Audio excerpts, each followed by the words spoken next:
Je suis prêtre, membre de la communauté du chemin neuf. Avant d'être prêtre, j'étais professeur de mathématiques, donc j'ai toujours gardé un esprit de matheux. Mon ministère s'est déroulé essentiellement en aumônerie étudiante, puis en paroisse jusqu'à aujourd'hui. Depuis que j'ai 20 ans, je suis passionné par la relation entre les sciences et la foi. J'ai lu beaucoup de livres, j'ai participé à des colloques, et finalement, j'ai écrit le livre que j'aurais eu envie d'avoir lu. Cette idée m'est venue il y a 7 ans, mais c'était plus qu'une idée, je dirais plutôt un appel. Le livre est en 2 parties. La première partie, c'est une grande enquête scientifique à partir des sciences de la vie. Donc, il y a beaucoup de chapitres sur l'évolution, sur la physique, la cosmologie. Et il en ressort que le monde est certes soumis à des lois, est tissé de hasards, de contingences, mais il est aussi et surtout pétri d'intelligence. Il est gorgé d'intelligence.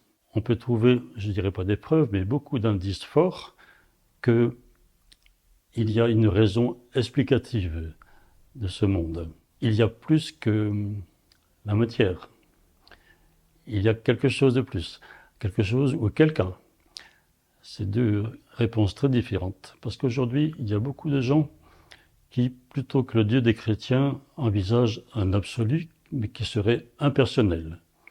Donc je discute tout cela. La deuxième partie veut répondre à la question, s'il y a un Dieu créateur, personnel, est-ce qu'il s'est manifesté aux hommes? Et si oui, où, quand, comment et pourquoi? Donc je reprends toute la longue histoire biblique et je m'attache beaucoup au personnage de Jésus, fils de Dieu pour les chrétiens.